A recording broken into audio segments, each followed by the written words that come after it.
Hello, friends. This is not just a story about a plane crash.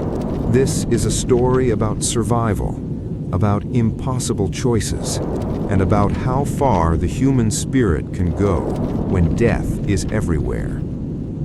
In the early 1970s, a small chartered plane took off from Uruguay in South America. Its destination was Santiago, the capital city of Chile. On board were members of a rugby team, young men, strong, full of life. Along with them were family members and friends. In total, there were 45 people on that flight. Under normal conditions, the journey would take only a few hours, but between Uruguay and Chile stood one of the most dangerous natural barriers on Earth, the Andes Mountains. The Andes stretch across South America and are the second highest mountain range in the world after the Himalayas, beautiful from a distance but deadly up close. As the plane approached the mountains, a powerful storm formed. The weather became too dangerous to continue. The pilots made a decision to land temporarily in Mendoza, Argentina, and wait for conditions to improve. The following day, the pilots received confirmation that the weather was clear.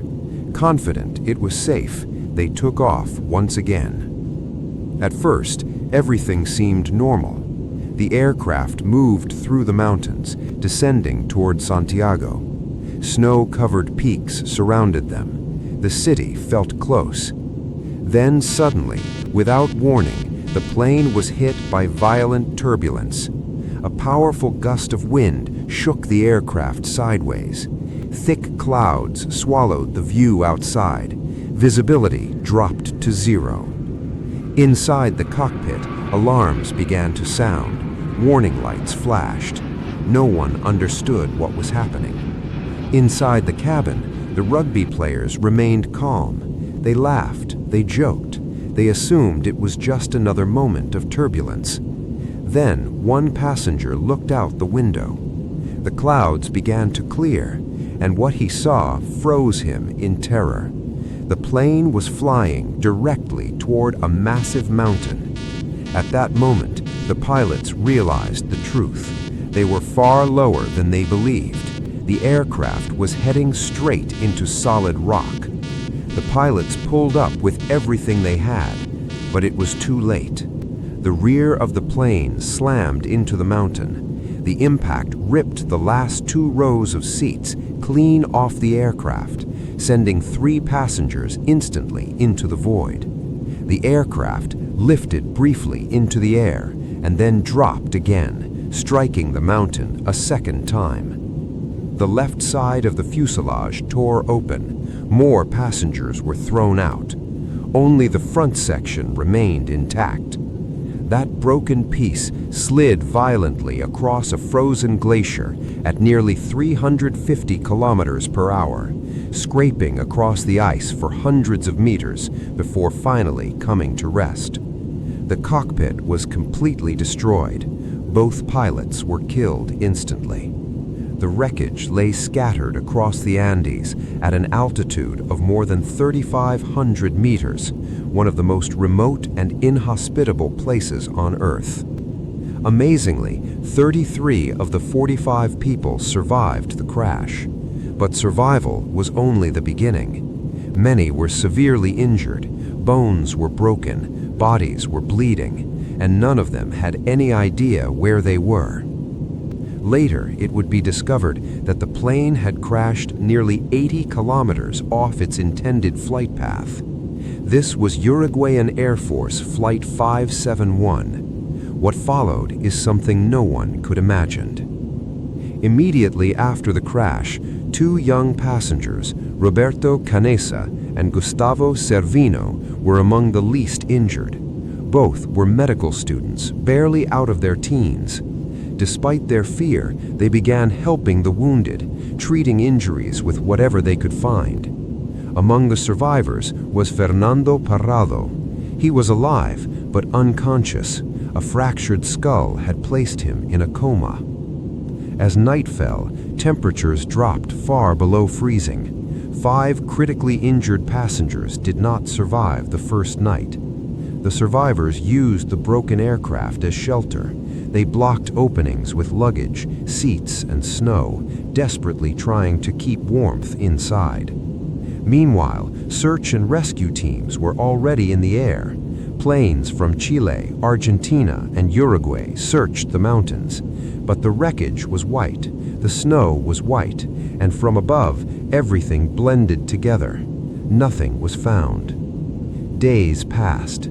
Food ran out quickly. The little they had, chocolate, wine, small snacks, was rationed carefully.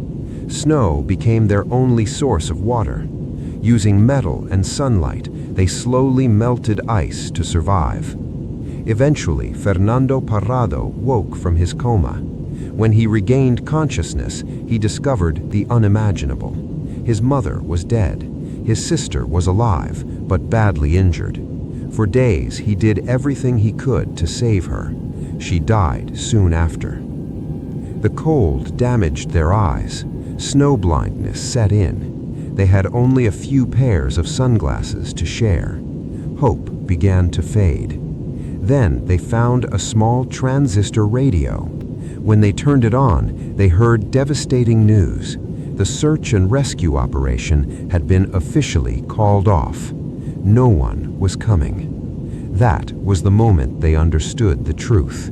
If they were going to live, they would have to do something unthinkable. With no food left, the survivors faced the hardest decision of their lives.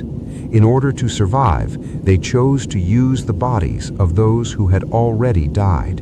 It was not a choice made lightly. It was a choice made to live. Days later, disaster struck again. An avalanche tore through their shelter, burying them alive. 8 more people were killed instantly.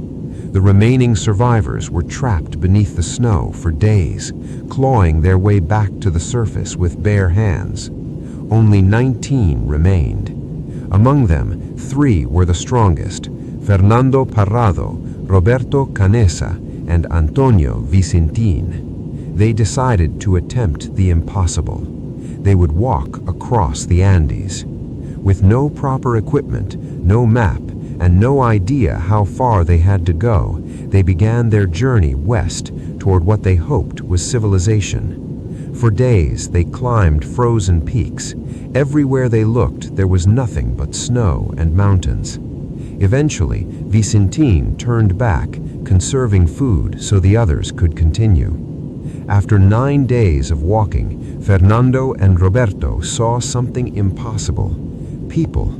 On the opposite side of the river, they spotted 3 men. Fernando threw a note across the water. One of the men, a Chilean farmer named Sergio Catalan, understood immediately. Help had finally arrived. The Chilean army was notified. Rescue helicopters were sent into the mountains.